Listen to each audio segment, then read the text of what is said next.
Welcome, everyone. How are you doing today? It is May 1st, 2019. This is Molly McCord, and thank you for joining me. Today we are talking about the weekly intuitive astrology and energies of May 1st to May 8th. And today is May Day.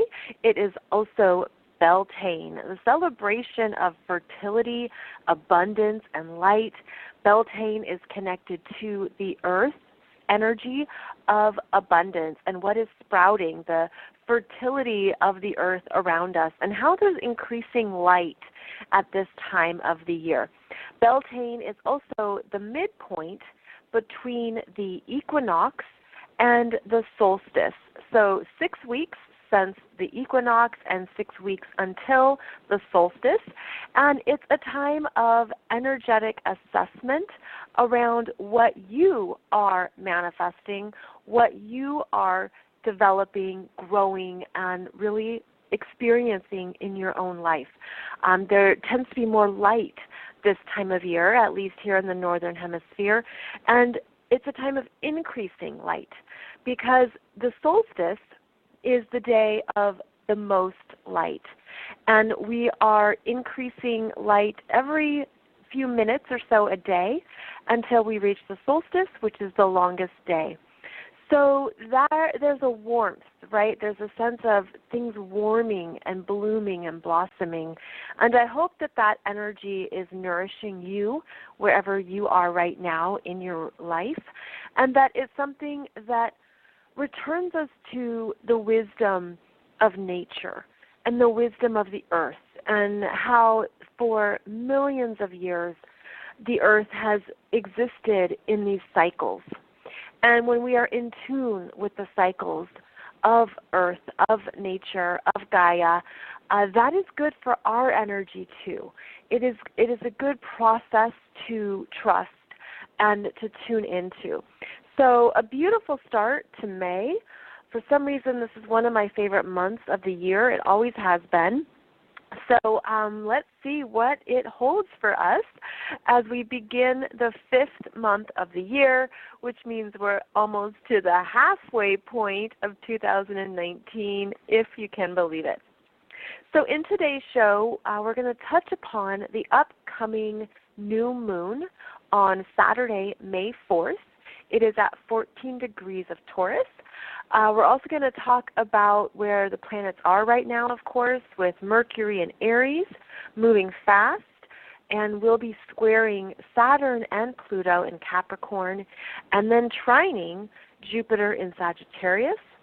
We also have Mars in Gemini, and he is now at 20 degrees of Gemini, so this is the third decan of Gemini.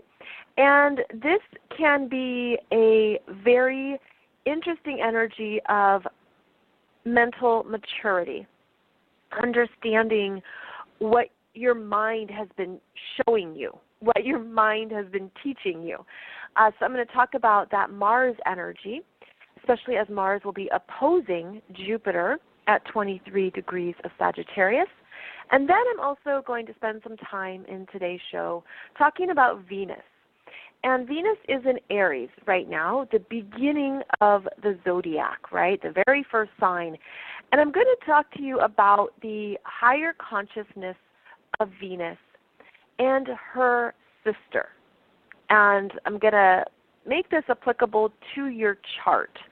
So this will be a story about Venus and her sister and what to know about yourself as well as this current energy cycle that we are beginning.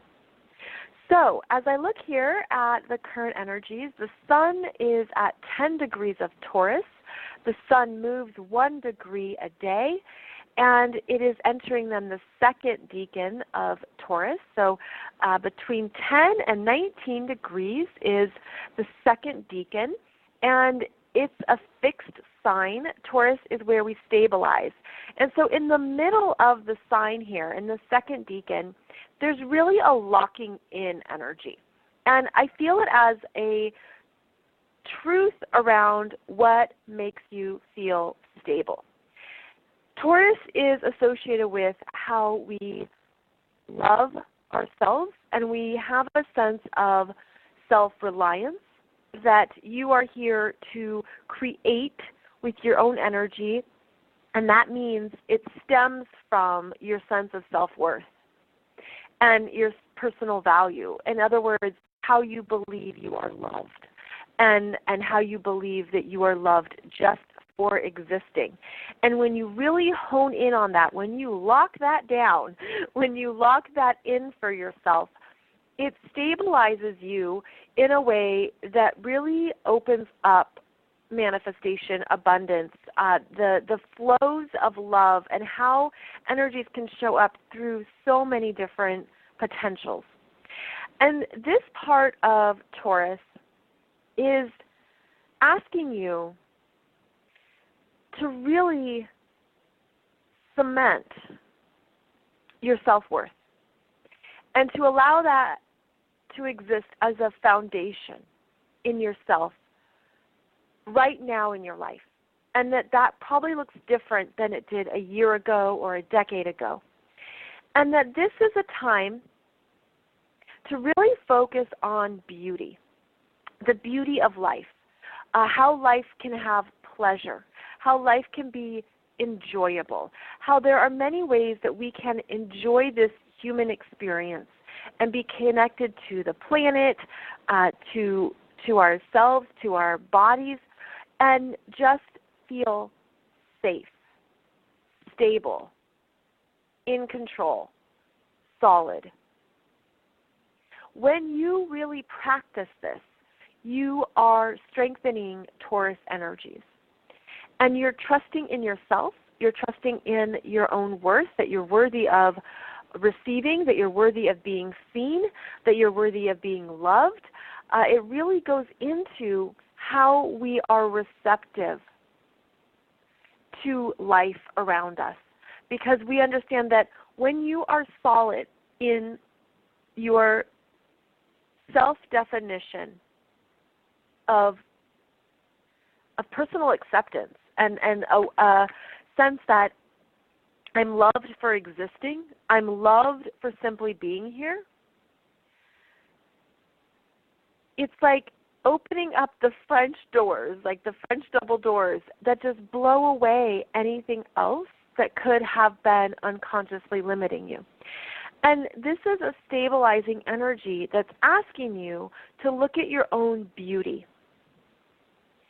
Taurus is ruled by Venus, which is one of the reasons why we're going to focus on Venus in this show today. And Venus is how we relate to ourselves first. And that's part of the self-reliance of Taurus, is that it takes loving yourself. That energy that you create within yourself is where you then create other relationships, other ways that you establish the energy of those relationships.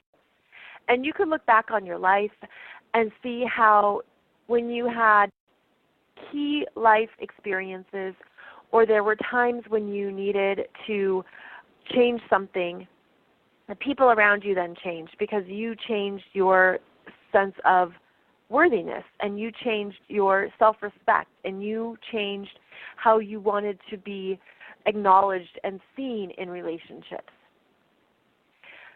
This Taurus energy asks us, again, to be solid in our,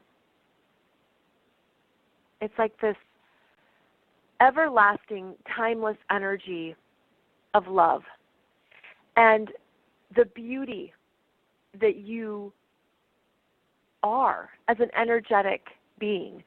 Yes, there is physical beauty. There are different types of beauty in different cultures, in different belief systems, at different ages, in different decades of life. The cultural norms, or even what it means to be beautiful. That's all been evolving and thankfully expanding so that you see beauty in more ways than ever before.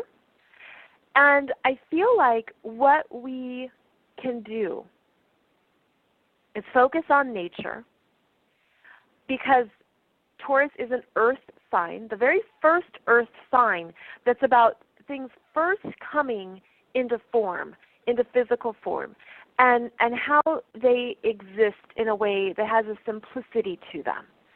And so when you are at the park or you're outside, you're amongst the trees, one thing you can do is simply notice the different colors of trees, leaves, anything around you, and the beauty of it all, the palette of nature, if you will. And I remember when I was in college, I took a lot of art classes, and we would go outside and need to do some landscape painting. And so we would go out, a giant easel, all the paints, and be tasked with painting the landscape. And so at first you think, okay, sure, this is green, this is brown, this is yellow. But the more you look at trees, you understand the many layers of colors in a tree. Because some trees, their leaves are reddish. Some other trees have more, the leaves are grayish or brownish. There's the undertones and the tints, and you start to see, oh, actually these leaves have more yellow in them than I first realized. So there's this understanding of the palette of beauty that exists in all colors, in all tones, in all saturations. And when you simply look at that around you,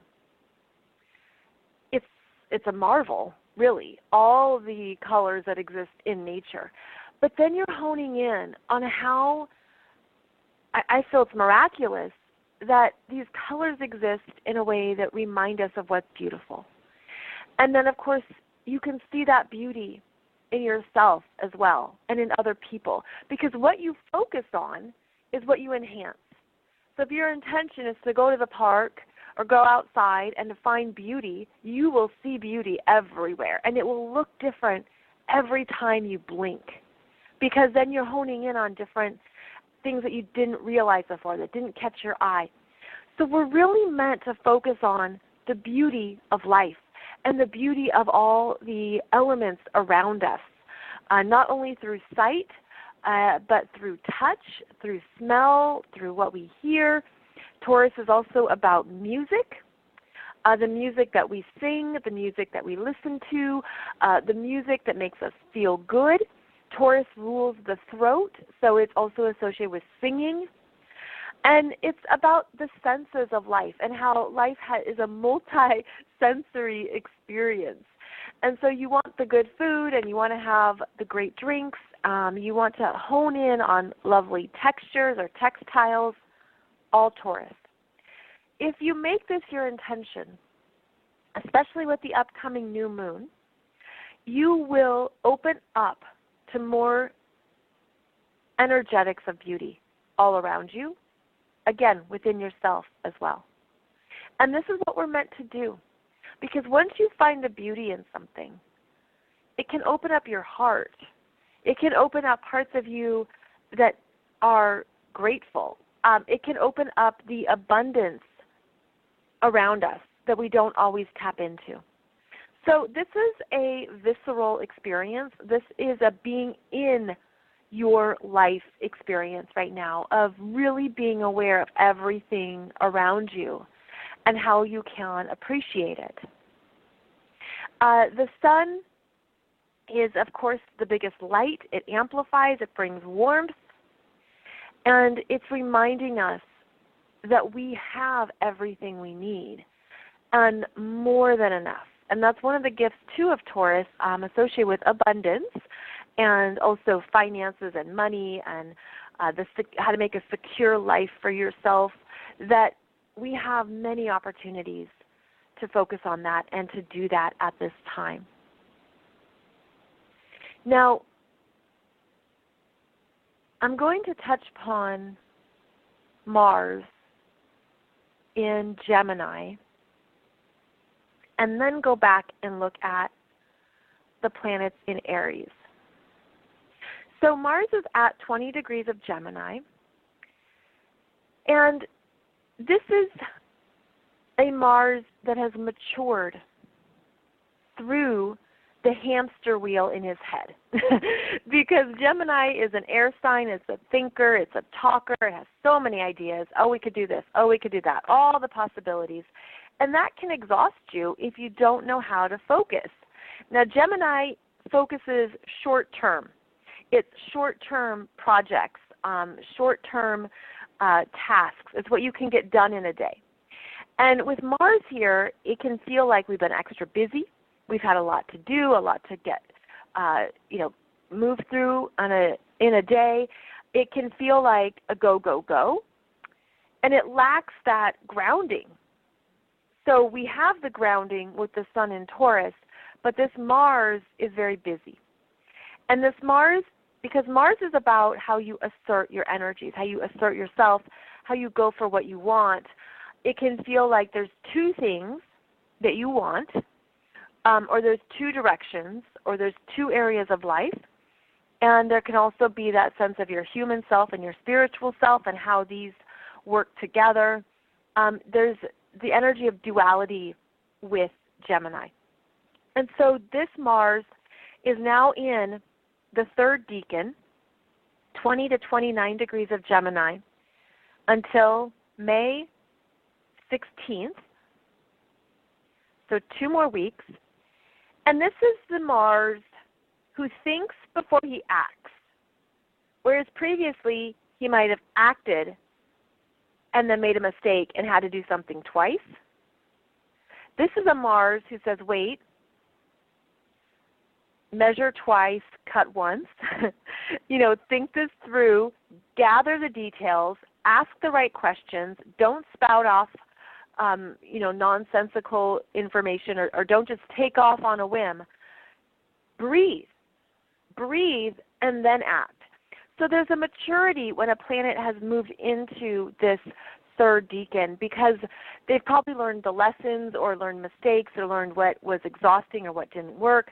Now there can be a new intention brought to this Mars. And he's still busy. It's still an on-the-go Mars, but it's meant to be connected to the breath, because Gemini is an air sign, and to ensure that the thoughts and ideas that he's going after are worth his time and energy. And that's really important right now, because it is time to get things done. There's energy, there's movement, there's things coming together, perhaps quickly, and that's needed. So this is on time. But it's also knowing that there are still details that need to be double-checked before action can be taken.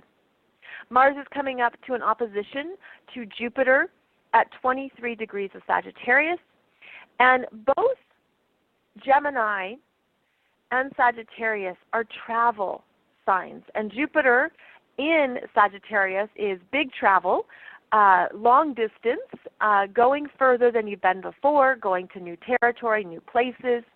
Mars in Gemini is short distance travel. It's the weekend trips. It's the short flights. It's anything that's quick. So with this opposition, we have a lot of energy, of movement. And of course, they're both mutable signs, which is not easy to pin down. Mutable signs are go, go, go. And so there could be this sense of, what do I choose? What do I go for? I want to do this, and I want to do this. This opposition begins on Sunday, May 5th, and goes into Tuesday, May 7th. Okay, so about 3 days. And you could feel it starting this weekend with the new moon of a lot you want to do, a lot you want to get done. And the opposition between the planets is always a push and a pull of, this is what I need to do today. And then the Jupiter in Sagittarius is asking you to think bigger or long term or to go further. It's asking you to not be locked into your mind too much, which is Gemini, and it's asking you to trust and have faith that you don't have to always figure out the details, that you don't always have to know everything before it comes together.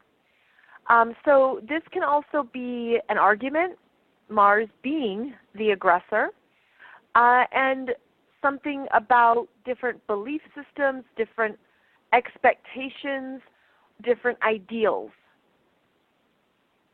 of what you want to do or what somebody else expects you to do, different philosophies about how something could be done, and then needing to have a conversation about it. And Gemini is the conversationalist. Mars there can mean it can be intense or heated, but it's meant to find a solution. It's meant to talk it out. So this opposition, again, it has a lot of action to it. It can also bring up clarity in your choices. If you've been thinking of something, if you wanted to do it, if you contemplated it and thought about the what ifs, this could be where push comes to shove and you say, I'm going for it. Mars goes for it. Mars says, yes, let's do it. Let's book the travel. Let's get the plans. Let's, figure out what we're going to do this summer. Let's look at what we have available. So there's action here. And again, this will start May 4th into May 7th. Let's take a look at Mercury. Because Mercury is in Aries, moving quickly, and is now at 20 degrees of Aries as I do this show. Mercury moves fast. Mercury will actually move into Taurus on Tuesday, May 7th, next week, May 7th.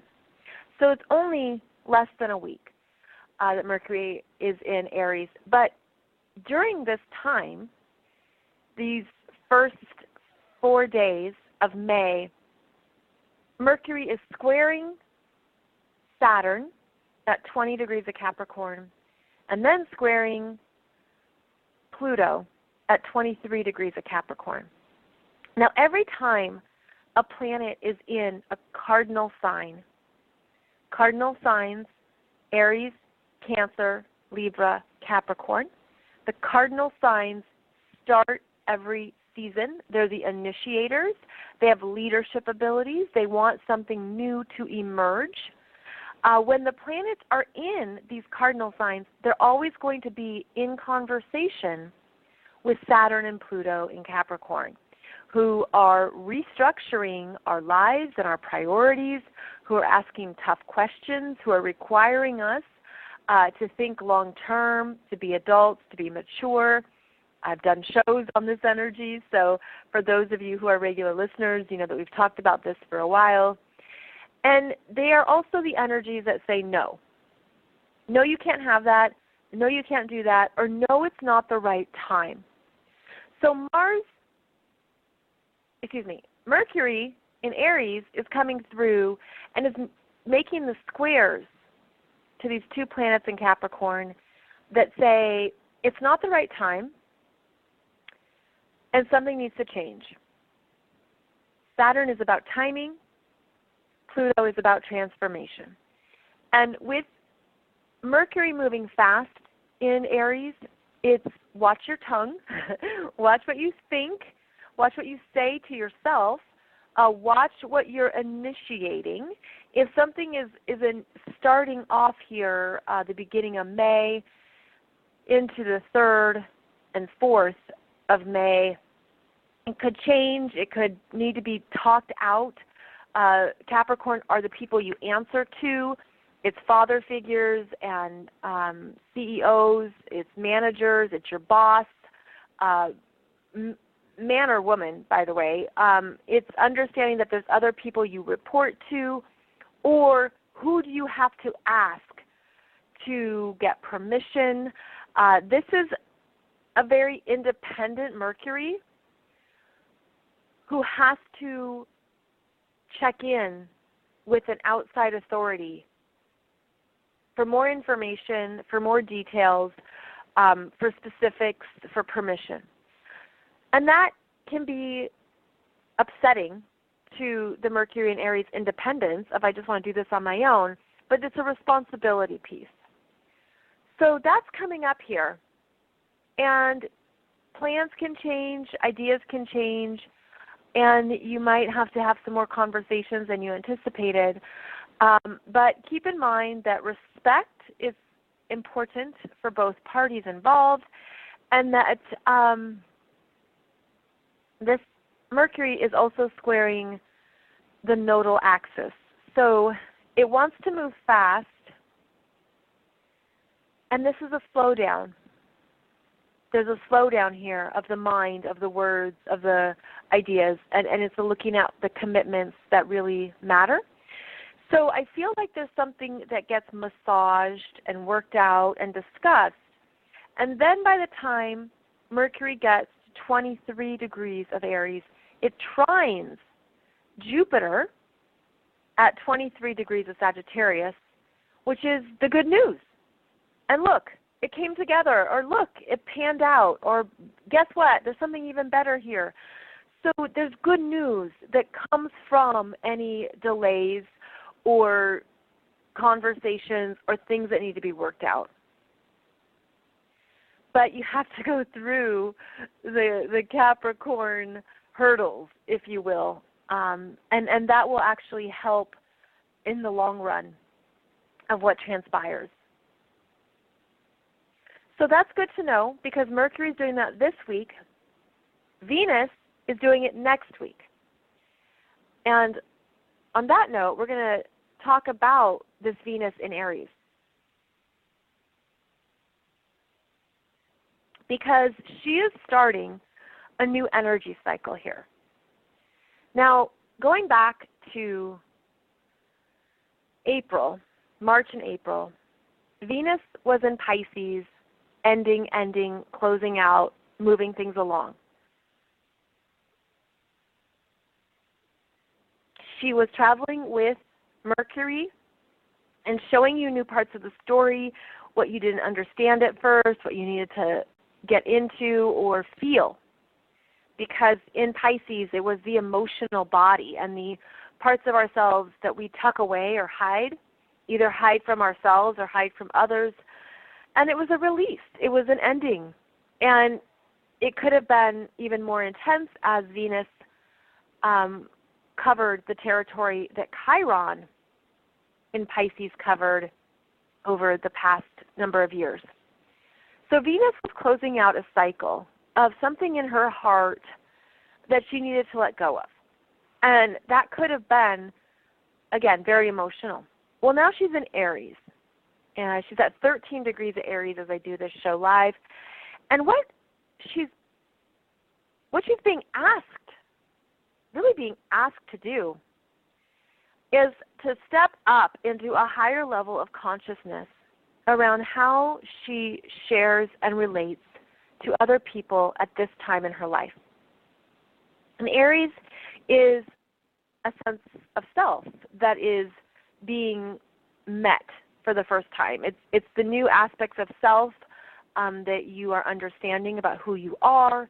It is new energies. It's a beginning point. It's also asking you to remember that you are in control of your life. You are the boss of your life. And with Venus here, it's a strengthening of what true self-love feels like. That is, I feel it as the fire within. Aries is a fire sign. It's the fire within that initiates, that starts a cycle where it's a new energy, though. It's like a new download. It feels like something new that you've realized about who you are and what you need in the people that you relate to, but also within yourself. And so there's a birthing here in Aries where you're standing on your own, knowing that the most important relationship is the one you have with yourself. And where's that at right now? And that's what Venus in Aries is about. But Aries can be too selfish or self-centered or impatient. This Venus in Aries isn't really about relating to people, isn't really about the interactions with others. She would just prefer to go it alone and do her own thing. And so one of the things that we can activate in ourselves and our consciousness is that because Venus is about relationships to others, sharing with other people, we can see that her gifts are in the giving and receiving. And that starts with how you do that for yourself. And so I think of it as Venus, she always has a sister in her opposite sign. And that is where her sister shows her the other side of the coin, what else she needs to be aware of in relationships, in relating and sharing, and how she keeps growing, how she keeps rising up into a new place of relational energies that don't shut her down or keep her stagnant. Like I see this as a very wise Venus, right? A very, evolved Venus who maybe has tried some things some ways. She's had relationships that didn't pan out. She's had her heart broken. She's the Venus that's maybe tried to carry the relationship and carry someone too much. It's like she's kind of maybe sampled different things and they never quite worked. So now she comes back to herself and says, what do I shift within myself? And then she raises up her consciousness to look up and say, wait a minute, I have a sister in Libra who helps me see the bigger picture. So in your natal chart, your natal Venus, whatever sign it's in Gemini, Pisces, Taurus, Scorpio, Capricorn, wherever it is, your Venus has a sister in the opposite sign where she lives. And this is her sister that shows her the expansiveness of her energies and the expansiveness of relationships, that it's an ongoing teacher. So with this Venus in Aries, her sister is Venus in Libra, who reminds her to have conversations. Libra is an air sign. To ask other people questions, to remember that you can work with other people. You don't have to do it all on your own. And to open up her heart to the Libra qualities of equal sharing and how it can be better at times to have someone that you work with instead of doing it all on your own. Now, this is an imaginary point in your chart. This is just my philosophy and my understanding of how Venus rises up in her consciousness. So if you were to look at your natal chart, and let's say you have Venus in Gemini, and if you look in your chart, maybe you have another planet in Sagittarius, but maybe not. And so you would be looking at, well, what does Sagittarius energy bring to the table that your Venus in Gemini needs to remember and needs to learn? Same is true if you have Venus in Capricorn. And what does the Venus in Cancer energy bring to the table that helps you see another side to the story, another side to relationships, and so on and so on. So when you know this opposite energy to your Venus, she expands her consciousness, she expands her energy, she expands her heart. She expands understanding what matters to her and steps away from any over-personalizing or any ways that she's been shut down or shut off or even kept an aspect of her energy small. So I think of it as Venus and her sister because that is so kind and loving, and it gives Venus the support that she is about sisterhood. She is about women that she can trust and the friendships that she develops and builds. And she's the part of us that wants to share with people, that wants to have good quality relationships in all areas of life. But when you understand the other side of the energy in yourself, you step away from anything that was limiting you in your relationship energies and perceptions. So I feel this is important right now because of how the sun is in Taurus, and Taurus is ruled by Venus. Uranus is in Taurus, Taurus ruled by Venus. So Venus is currently ruling both the sun and Uranus. And Venus in Aries is starting a new cycle. A new cycle. And this is where there can be a new initiation of relationship energies in your life and in your world, because you have now planted the seeds in your consciousness around relationship energies. So spend some time learning from Venus's sister in your chart, where it has probably some things you didn't consider. And that could just simply be, again, if you have Venus in Gemini, then you would read up about Venus in Sagittarius.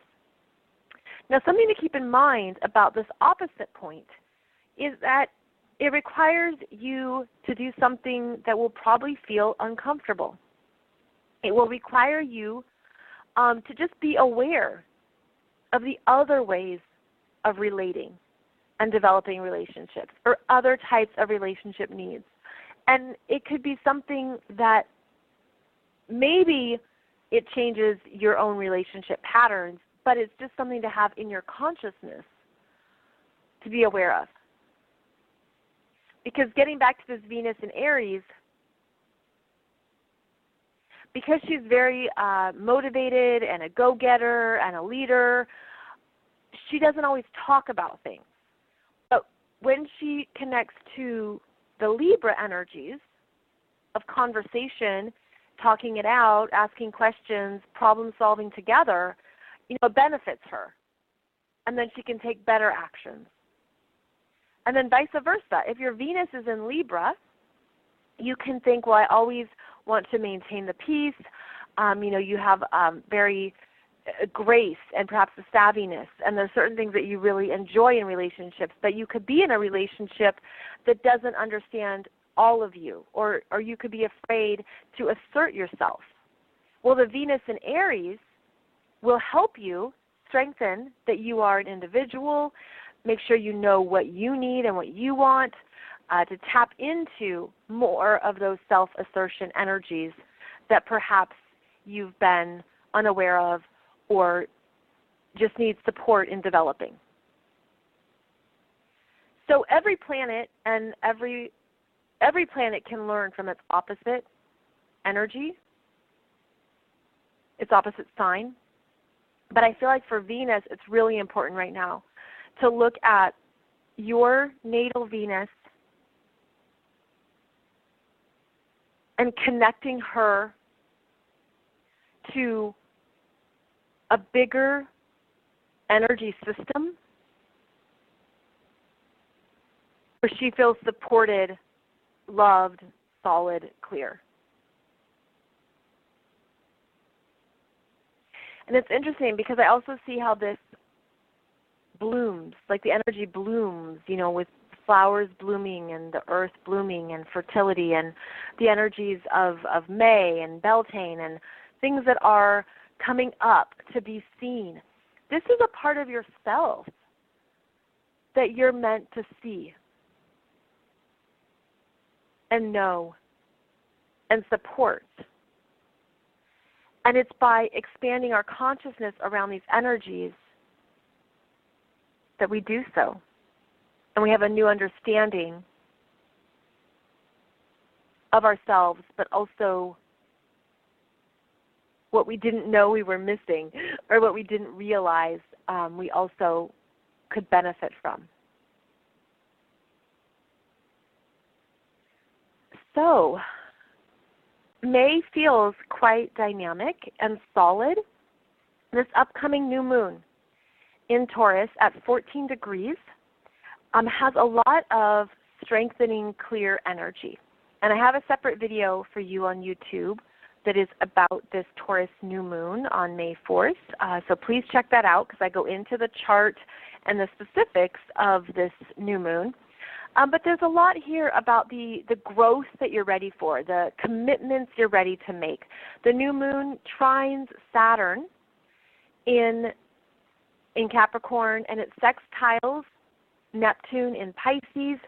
It has that support of what you're ready to do, to make things progress, to make things happen, the commitments you're ready to make to yourself.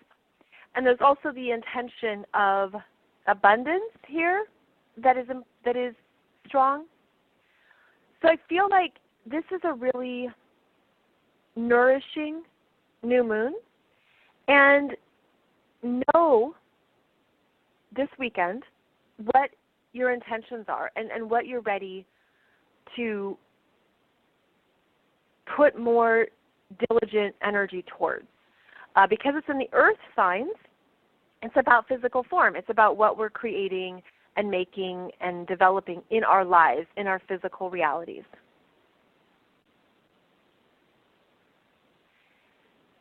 The sun, moon, Uranus, Saturn, and Pluto will all be in earth signs. So five planets in earth signs. And there's a grounding here of also what you're ready to clear out. Pull the weeds of the garden, clear it out, and have the fresh soil, right? The fresh soil for what's next and what's important in your life.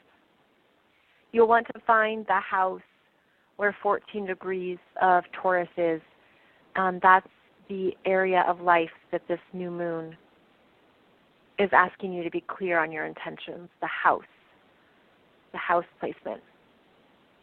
And then we'll have our Scorpio full moon May 18th and 19th.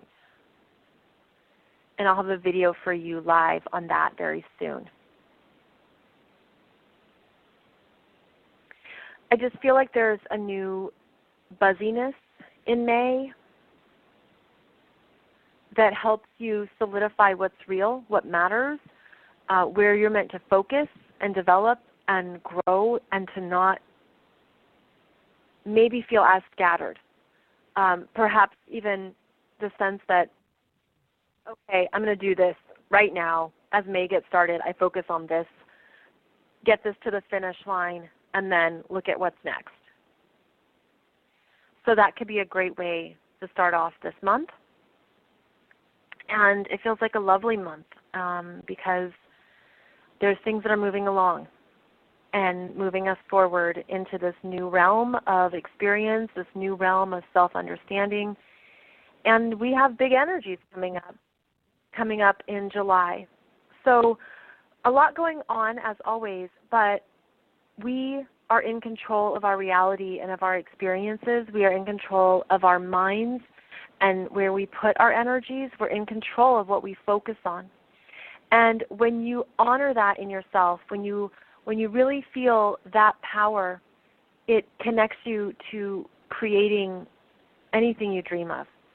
And so I hope that this reminds you of that, reminds you of your choices.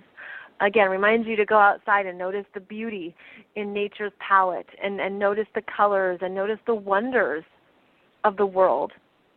And to notice how there's things here that are very simple and amazing. simple and miraculous at the same time. You just look at a leaf and all the elements that make up the lines and the textures that make up a leaf. It's that kind of energy that we can focus on that puts us in a state of wonder. And that right there, I feel, is very calming. And that's also part of what we can choose, is how to just be in that place of wonder, of calm, and allow that to be enough. There's a song lyric by Paul Simon, which is, "These are the days of miracle and wonder." And yes, there's much more than that going on, but when we can find these miracles, then we're tapping into that energy. So I wish you a beautiful week ahead. If you are interested in the Monday show, and that topic was working for a new dream and how we are supported in really assessing what we've built, what we've committed to, and where we want to go next. And then on Monday, I'm going to talk to you about the upcoming July eclipses because they are significant, and I think it could be beneficial to know what these energies are. As always, thank you for joining me, and if you are a healer, a spiritual expert, an author, a guide, if you know your mission work and what you're here to do in the world, please check out mollymccord.online. That is my business development website where I have videos and resources for you to grow and develop your online presence. And I'll be offering more classes, hint, hint, this summer. I have some awesome things in the works, but I can't talk about it yet. So that's coming. If you're looking to get your work out into the world, I want to help you because I have so much information and so much I can share. And then I also have my Conscious Cool Chic website, which has the 12 books, spiritual teachings, consciousness topics. If any of that might be of assistance to you right now, I just throw that out there for you to check out as well. So have a beautiful weekend. Have a wonderful Taurus new moon. And believe me, this is a powerful time, and I'm grateful that we're sharing this journey together at this time. So I'll see you back here on Monday. And until then, enjoy every day. Bye-bye.